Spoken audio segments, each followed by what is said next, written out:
तमिलनाडु पुडुचेरी के तटीय इलाकों में चक्रवाती तूफान फिंगल का लैंडफॉल 70 से 90 किलोमीटर प्रति घंटे की हवा की रफ्तार रही। महाबलीपुरम में तूफान की वजह से तेज बारिश, समुद्र में उठी तेज लहरें, तेज हवा के चलते समुद्र के किनारे बिखरी पड़ी दिखे चीजें।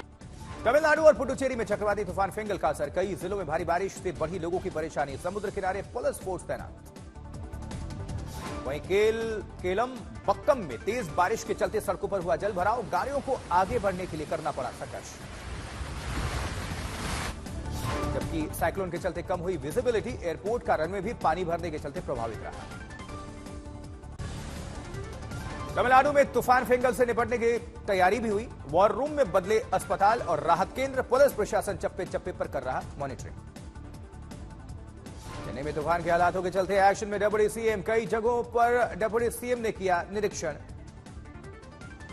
तूफान से निपटने के लिए अस्पताल की तैयारियों का भी जायजा लिया गया, डॉक्टर्स को हर परिस्थिति से निपटने के लिए तैयार रहने का निर्देश। सड़क की ओर आकर इकट्ठा हुआ चक्रवात से समुद्र का पानी, उदयनिधि स्टालिन ने वाटर लॉगिंग का जायजा लेकर जल्द स्थिति का निस्तारण करने को कहा। वहीं तमिलनाडु के मुख्यमंत्री एम के स्टालिन भी जगह जगह व्यवस्थाओं पर रख रहे हैं नजर, तूफान पीड़ितों के लिए बन रहे भोजन का लिया जायजा। इधर अरविंद केजरीवाल पर फिर से अटैक, ग्रेटर कैलाश में पदयात्रा के बीच युवक ने फेंका लिक्विड,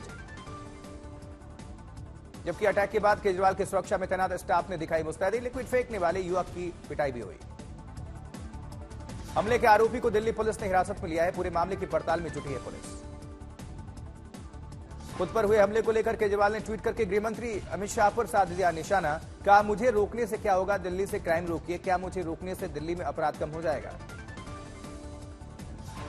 अरविंद केजरीवाल पर हुए हमले को लेकर मंत्री सौरभ भारद्वाज ने बीजेपी पर हमला बोला, कहा जिंदा जलाने की कोशिश हुई, हार के डर से बौखलाई बीजेपी। जिंदा जलाने की कोशिश की गई, एक हाथ में स्पिरिट, दूसरे हाथ में माचिस, अरविंद जी के ऊपर और मेरे ऊपर वो स्पिरिट गिरी। सौरभ भारद्वाज ने आरोपी युवक की बताई पहचान, कहा दिल्ली सरकार की डीटीसी बस में बस मार्शल है अशोक झा, खानपुर डिपो में तैनात है। आम आदमी पार्टी सांसद संजय सिंह ने बीजेपी पर निशाना साधा, कहा बीजेपी के गुंडे अरविंद केजरीवाल को जान से मारने पर आमादा। केजरीवाल के साथ हुई घटना पर कांग्रेस नेता मुमताज पटेल का बयान, कहा खबरों में बने रहने के लिए आम आदमी पार्टी ने ऐसा किया, चुनाव आने वाले हैं ना। दिल्ली के मुख्यमंत्री आतिशी ने केजरीवाल पर हुए हमले को लेकर बीजेपी पर किया प्रहार, ट्वीट करके लिखा दिल्ली के लोग इस हरकत का बदला लेंगे और बीजेपी को 0 सीट देंगे। दिल्ली के पंचशील पार्क हत्याकांड को लेकर पीड़ित परिवार से मिले अरविंद केजरीवाल, पीड़ित परिवार को दिया न्याय का भरोसा। पंचशील पार्क हत्याकांड केस में दिल्ली पुलिस को कामयाबी, 500 सीसीटीवी कैमरों की जांच के बाद मोती नगर से हुई आरोपी अभय सिकरवार की गिरफ्तारी। बीजेपी सांसद मनोज तिवारी का केजरीवाल पर पलटवार, कहा आम आदमी पार्टी विधायक नरेश बालियान गैंगस्टर से कर रहे हैं डील, अपराध के खिलाफ बीजेपी का है 0 टॉलरेंस। वहीं 1 साल पुराने वायरल ऑडियो मामले में क्राइम ब्रांच का एक्शन, आम आदमी पार्टी विधायक नरेश बालियान को दिल्ली पुलिस क्राइम ब्रांच ने गिरफ्तार कर लिया है। केजरीवाल पर हुए हमले को पंजाब के सीएम मान ने बताया शर्मनाक, कहा दिल्ली की कानून व्यवस्था पर पूछे केजरीवाल के सवाल से बौखलाई बीजेपी। वहीं महाराष्ट्र में मुख्यमंत्री के नाम पर सस्पेंस के बावजूद शपथ ग्रहण की डेट फाइनल, 5 दिसंबर को महाराष्ट्र की नई सरकार का शपथ ग्रहण समारोह, बीजेपी प्रदेश अध्यक्ष ने जानकारी दी। शपथ ग्रहण समारोह माननीय पंतप्रधान नरेंद्र मोदी जी के उपस्थिति में मुंबई के आजाद मैदान पर 5 दिसंबर 2024 को 5 बजे होगा। वहीं सीएम पद की अटकलों के बीच एनसीपी अध्यक्ष अजित पवार का दावा, महाराष्ट्र में बीजेपी का होगा सीएम, सहयोगी दलों के होंगे 2 डिप्टी सीएम। महायुति सरकार के शपथ ग्रहण समारोह की तारीख पर यूबीटी नेता आदित्य ठाकरे ने उठाए सवाल, कहा राज्यपाल के कार्यालय से तय होती है शपथ ग्रहण समारोह की तारीख, हमारे देश में कोई सिस्टम है या नहीं। सरकार पर सस्पेंस के बीच बिगड़ी सीएम शिंदे की तबीयत, तेज बुखार के बाद जांच के लिए सतारा के उनके गांव पहुंचे डॉक्टर। वायनाड से कांग्रेस सांसद प्रियंका गांधी ने वंडूर में किया रोड शो, वायनाड लोकसभा उपचुनाव में मिली जीत पर प्रियंका गांधी वाड्रा ने लोगों का आभार प्रकट किया। वहीं वायनाड में कांग्रेस सांसद राहुल गांधी ने प्रियंका गांधी के साथ जनसभा को किया संबोधित। कहा, वायनाड के लोगों में दूसरों में विश्वास भरने की ताकत। प्रियंका गांधी वाड्रा ने वायनाड आने की जाहिर की खुशी। कहा, वायनाड के लोगों के बेहतर भविष्य के लिए जो कुछ भी कर सकती हूं वो करने के लिए तैयार। कांग्रेस सांसद प्रियंका गांधी वाड्रा ने बीजेपी पर बोला हमला। कहा, हम बीजेपी के खिलाफ लड़ रहे हैं जिसके पास कोई नियम नहीं, लोकतंत्र के लिए कोई सम्मान नहीं। बीजेपी को घेरते हुए बोली प्रियंका। कहा, संविधान का सम्मान नहीं करती बीजेपी, सदन में जरूरी मुद्दों पर चर्चा से डरती है। यहीं दिल्ली में अगले साल फरवरी में होने वाले विधानसभा चुनाव को लेकर बीजेपी ने अपनी तैयारियों को किया तेज। 43 कमेटियों का किया गठन। राजस्थान में भजनलाल सरकार ने कैबिनेट मीटिंग, धर्मांतरण विरोधी बिल को मंजूरी दी। जल्द ही यह बिल विधानसभा में लेकर आया जाएगा। धर्मांतरण विरोधी बिल में धर्मांतरण कराने वालों को 1 से 5 साल की सजा का प्रावधान है। किसी नाबालिग का धर्मांतरण कराने पर सजा की अवधि 3 से 10 साल होगी।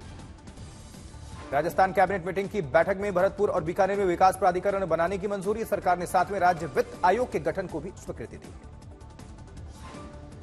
भुवनेश्वर में 3 दिवसीय डीजीपी आईजीपी सम्मेलन का आज होगा समापन। प्रधानमंत्री मोदी के साथ गृह मंत्री अमित शाह भी करेंगे शिरकत। बांग्लादेश में हो रहे हिंदुओं पर अत्याचारों के चलते कोलकाता के JN रे अस्पताल ने अपनाया सख्त रुख। बांग्लादेशी मरीजों का अस्पताल में इलाज करने से इनकार। उत्तरकाशी में हिंदू महापंचायत को लेकर प्रशासन तैयारियों में जुटा। पुलिस लगातार बाजारों में कर रही गश्त।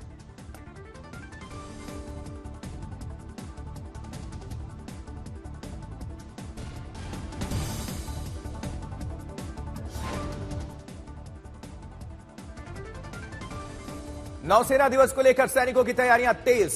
पुरी में ब्लू फ्लैग बीच पर किया जबरदस्त रिहर्सल। तस्वीरें सामने।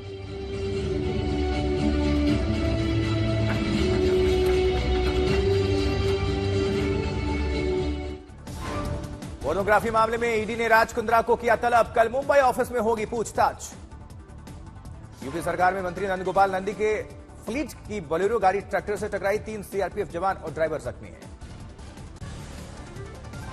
संभल हिंसा में मृतकों के परिजनों से मुलाकात करने जा रहे समाजवादी पार्टी प्रतिनिधिमंडल को पुलिस ने रोका। प्रतिनिधिमंडल में शामिल एसपी नेता माता प्रसाद पांडे के घर पर भी पुलिस का पहरा। सपा प्रतिनिधिमंडल के संभल दौरे को UP deputy CM Keshav Prasad Maurya ने बताया वोटों की राजनीति का। संभल में प्रतिनिधिमंडल भेजना एक नाटक है, ये वोट बैंक की राजनीति है। प्रतिनिधिमंडल समाजवादी पार्टी के माध्यम से भेजना यह एक नौटंकी है, वोट बैंक साधने की राजनीति है। समाजवादी पार्टी का सुपड़ा साफ होता जा रहा है, उनका वोट बैंक खिसक गया है। संभल हिंसा पर राजनीतिक उठापटक के बीच समाजवादी पार्टी ने ट्वीट करके किया ऐलान। मृतकों के परिजनों को 5-5 लाख रुपए की आर्थिक सहायता देने का ऐलान हुआ है। अजमेर दरगाह में मंदिर होने का दावा करने वाले विष्णु गुप्ता को मिली जान से मारने की धमकी। दिल्ली के पुलिस थाने में दर्ज कराई गई शिकायत। संभल में हिंसा को लेकर डिप्टी सीएम ब्रजेश पाठक ने समाजवादी पार्टी पर लगाए गंभीर आरोप। का संभल की घटना समाजवादी पार्टी के संरक्षित अपराधियों की देन है। संभल की जो घटना है ये समाजवादी पार्टी के संरक्षित अपराधियों की देन है। जो संभल के अपराधी हैं वो सब समाजवादी हैं। वही समाजवादी पार्टी अध्यक्ष अखिलेश यादव ने संभल मामले पर ट्वीट किया। लिखा, प्रतिबंध लगाना बीजेपी सरकार के शासन, प्रशासन और सरकारी प्रबंधन की नाकामी है। एसपी प्रतिनिधिमंडल के रोके जाने पर बोले सपा नेता हरेंद्र मलिक। का हम तो जायजा लेने जाना चाह रहे थे, सरकार को भी बताएंगे कि वहां क्या हुआ। संभल से 5 से अधिक लोगों के इकट्ठा होने, किसी भी जुलूस प्रदर्शन पर रोक है क्योंकि धारा 163 लागू है। टोंक में NH-52 पर चलते ट्रक में देखते ही देखते भीषण आग लग गई। केबिन में सवार 4 लोगों ने कूदकर बचाई अपनी जिंदगी। उधर अलवर में स्कूल में छात्राओं के साथ मारपीट करने वाली टीचर को शिक्षा विभाग ने किया निलंबित। स्टूडेंट के परिजनों ने स्कूल पर ताला लगाकर किया था विरोध प्रदर्शन। तेलंगाना में बाघ के हमले में नाबालिग की मौत हो गई। एक किसान भी गंभीर तौर पर जख्मी बताया जा रहा है। श्रावस्ती में नेशनल हाईवे 730 पर दर्दनाक सड़क हादसा। घटना में 5 लोगों की मौत हुई है, 6 गंभीर तौर पर जख्मी बताए जा रहे हैं। सीतामढ़ी में साप्ताहिक जनता दरबार के दौरान सीओ और थाना प्रभारी में भिड़ंत हो गई। थानेदार ने महिला सीओ को जड़ा थप्पड़, जवाब में महिला सीओ ने चप्पल से थानेदार की पिटाई। जयपुर में कार सवार बदमाशों ने हिस्ट्री शीटर के घर के बाहर हवाई फायरिंग की, जान से मारने की धमकी। ग्वालियर के एक दुकान में नाकाम रही लूट की वारदात। 2 बदमाशों ने हथियार के दम पर किया लूट का प्रयास। फिरोजाबाद में एक सुनार की दुकान में घुसे नकाबपोश बदमाश, तमंचा दिखाकर लूटे 50,000। सीसीटीवी में कैद हुई वारदात। जबकि मध्य प्रदेश के खरगोन के एक खाई में गिर गई बस, बच्चे समेत 4 लोगों की मौत, 18 यात्री जख्मी हैं। नागपुर में अगरबत्ती फैक्ट्री में लग गई भीषण आग, लाखों का माल जलकर खाक हो गया। कटिहार में जमीनी विवाद को लेकर गोलीबारी, झड़प के दौरान एक शख्स की मौत, 2 घायल। वहीं खूनी संघर्ष के दौरान ट्रैक्टर में आग लगाई, विवाद में अब तक 4 लोगों की गिरफ्तारी हो चुकी है। बठिंडा पुलिस ने ऊंटों से भरा ट्रक किया जब्त, 3 लोगों के खिलाफ मामला दर्ज करके एक व्यक्ति को किया गया गिरफ्तार। रीवा में पेट्रोल पंप में रुपए के लेन देन के विवाद में जमकर चले लाठी डंडे, पेट्रोल पंप संचालक के 3 युवकों ने मिलकर की पिटाई। इधर दिल्ली के उस्मानपुर इलाके में पेट्रोलिंग कर रहे हेड कांस्टेबल को बदमाशों ने चाकू मार दिया। 1 महीने में देर रात पेट्रोलिंग कर रहे पुलिसकर्मी पर यह दूसरा हमला है। हेड कांस्टेबल पर हुए हमले को लेकर दिल्ली पुलिस ने की कार्रवाई, एनकाउंटर के दौरान एक बदमाश को किया गिरफ्तार। जामताड़ा में नाबालिग के साथ गैंग रेप, पुलिस ने 2 आरोपियों को गिरफ्तार किया है। वहीं खूंटी में जंगल में ले जाकर ऑटो ड्राइवर की गला रेत कर हत्या, जांच में लगी पुलिस। राजस्थान के बूंदी में महिला को डायन बताकर गर्म सलाखों से दागने के मामले में पुलिस ने 4 महिलाओं सहित कुल 6 आरोपियों को गिरफ्तार किया है। आत्मनिर्भर भारत मेक इन इंडिया की दिशा में बड़ा कदम, आईएनएस विक्रमादित्य के short refit and dry docking के लिए 1207 करोड़ रुपए का करार, 1207 करोड़ का। प्रयागराज में महाकुंभ में शामिल होने के लिए पहुंचने लगे साधु संत, साधुओं ने संगम किनारे लगाए जयकारे। उत्तरकाशी में हिंदू महापंचायत को लेकर प्रशासन अलर्ट, पुलिस बाजारों में कर रही गश्त। पहलगाम में बर्फबारी से मौसम हुआ खुशनुमा, बर्फ के फाहों से चारों तरफ दिख रहा है दिलकश नजारा।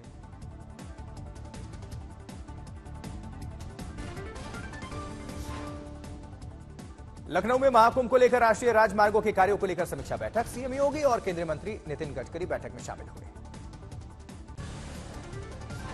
चैंपियंस ट्रॉफी 2025 की मेजबानी पर सस्पेंस बरकरार है, हाइब्रिड मॉडल पर पाकिस्तान का अलियल रवैया जारी है। बारिश के कारण भारत और ऑस्ट्रेलिया की PM11 के बीच होने वाले दूसरे प्रैक्टिस मैच के पहले दिन का खेल रद्द, भारत और ऑस्ट्रेलिया के बीच पिंक बॉल से खेला जाना है practice match. Border Gavaskar trophy के दूसरे टेस्ट से बाहर हुए ऑस्ट्रेलिया के तेज गेंदबाज Hazlewood, low grade left side injury के कारण मैदान से बाहर हुए। 6 दिसंबर को बॉर्डर गावस्कर ट्रॉफी का दूसरा मुकाबला शुरू होने जा रहा है। दूसरे मुकाबले में कप्तान रोहित की वापसी है, पिता बनने के कारण पहले टेस्ट में शामिल नहीं हो पाए थे Rohit Sharma. Under 19 Asia cup में पाकिस्तान ने भारत को शिकस्त दी, टारगेट से 43 रन से पीछे रह गई टीम इंडिया।